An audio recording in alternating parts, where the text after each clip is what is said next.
Hello, everybody, and a pleasant, happy Monday Eve. But more importantly, a happy Sunday as well, guys. I thought that tonight on the channel we would come back to talking about Autism Awareness Month and Autism Acceptance Month. If you guys did not know, the month of April is Autism Awareness Month, or you could also say Autism Acceptance Month. And so far on the channel throughout this month, I've been sharing stories about autism, helping you guys about what to do with autism as a child and an adult. I talked about, autistic in school and the workplace. I talked about police and how law enforcement should be dealing with people with autism. And now, tonight, I am going to talk about behavior with autism. This is going to vary a couple different ways. I'm going to talk about what kind of behavior, like behavioral issues people with autism show, but I'm also going to talk to you guys about one important thing regarding all of that. And that one important thing, ladies and gentlemen, is what kind of consequences or punishments do you give someone with autism who is acting out? So that's going to be in this episode. Okay, everybody, so you're probably wondering, with people with autism, are they odd? Are they weird? Are they creepy? Are they not normal? Well, if there's anything about normal, nobody on this planet we live in is normal. That's just a fact of life.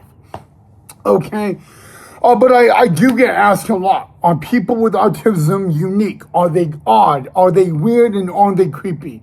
The funny thing, the really odd thing about it is, why would you call somebody who has autism odd? I don't get it. Why would you call them creepy? Why would you call them weird? Because in reality, they are the same thing you are. They are a human being. Yes, they may have autism. They may be on the spectrum. But at the end of every single day, they are just a human being like anybody else. And I want you guys to fully understand that and be aware of that. But you know what? I think it is a really good question, guys. Like I said, we would be talking about behavior, okay? Now, here's the thing. A lot of times when someone is young, at a young age, I'm talking elementary school, and they have autism, guys, they're going to be given an IEP. An IEP is an individual education plan, and that will go from elementary to high school, throughout high school, okay? And then IEP is broken up into different measurements. The level of autism they have, whether they have high functioning, medium functioning, or low functioning. The next is their ability to think. Can they be doing the work on their own? Do they need a TA, etc.? And the third thing that breaks it out is their diagnosis. And this is not what level of autism they have, guys. This is basically how they function. Okay, because everybody on this planet Earth functions differently. I will be very honest with you guys. Having an IEP or having an individual with an IEP is extremely important, because they need to be aware of their IEP and what is going on at all times. You need to understand for that individual that their IEP is crucial. But that's a story for another day. So let's get into the behaviors, guys. I don't really want to like go on and on and on and on about this, but I do want to say this, okay? With someone with autism, they need to be held to the same disciplinary actions as anybody else. However, there is one huge difference, okay? The way you go about that is going to be different, okay? You need to understand that sometimes with someone with autism or has like some Asperger's, you need to be a little more patient with them. It's not giving them leeway, it's not giving them like freedom, it's just giving them more, okay? I will be very honest with you, okay? If you give them a little more calmness and the ability to think, there's a really good chance that they will look in the right direction, okay? But if you be all strict on them like a prison warden, you're not going to get anywhere with them, okay? But yes, guys, most people with autism do have behavioral issues, at least when they are young. It is not common when they get older.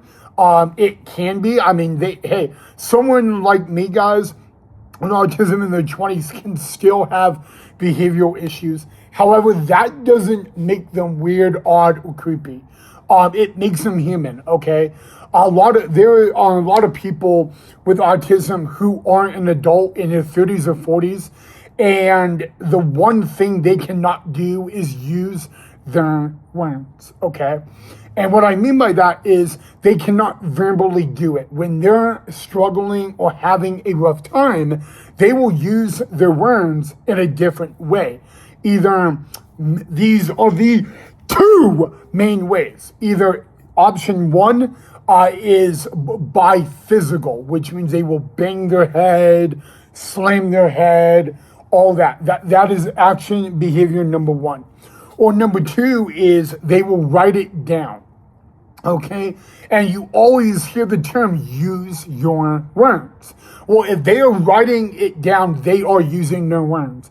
Yes, it is not verbally, but they are using their words at the end of the day, okay? And that is very, very important to understand. And I want you guys to be aware of that, okay? If you tell someone with autism to use their words and they write it down, they are using their words, okay? They just may not be able to do it verbally, okay? So I want you guys to fully be aware of that and fully understand that as well. Because the sooner you can understand it, the better off you will be, okay?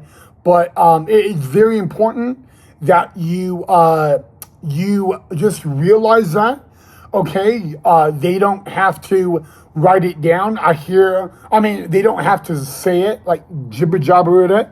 But if they feel more comfortable writing it down, then that should be the way they go. But make sure that the one behavior they don't do is self-harm, okay? Even punching themselves or banging their head, that needs to be addressed. That is a behavioral issue, guys. And it is actually a very common behavioral issue with people with autism. Banging their head or punching themselves, that is them showing the sign that they are upset. However, you need to get that addressed, guys, for a lot of reasons. Not only, guys, is it not going to be a good healthy behavior action when they go into junior high or high school, but it is also self-harm, and it could end up where you now have to call the police or the fire department or EMS or get them to the hospital, and it's just not fun. So I want you guys to understand that at a young age, yeah, it's common, but it still needs to be addressed, okay? And the best way you can address it is being patient with them. But if you see them banging their head or punching their head, you need to have distance and all that, because your safety and others do matter as well. You still need to be calm with them, but you need to separate yourself as well, because again, you do not want to get caught up in the middle of the situation and then you risk getting injured as well. It does happen, unfortunately. When I was young, I'll share this with you guys a little bit. When I was young, okay, I was about 4 or 5, and I was getting and I could not talk. When I was upset, I would not talk, and I would bang my head on the floor or the wall. And at the age of 5 years old, I was I was at daycare, and I got upset, and I started doing it, and I put a hole into the flooring. But that wasn't the bad point. The bad point was I had to go to the hospital, and bippity boppity boo, I ended up getting a concussion and all that. And I will talk about my behavioral issues when I was a young kid on autism later in the week, later in like the month coming up. So if that is something you guys want me to address, please let me know down below in the comment section and all of that. But the one thing about behavioral issues, guys, is if someone with autism punches a kid, they should not get away with it.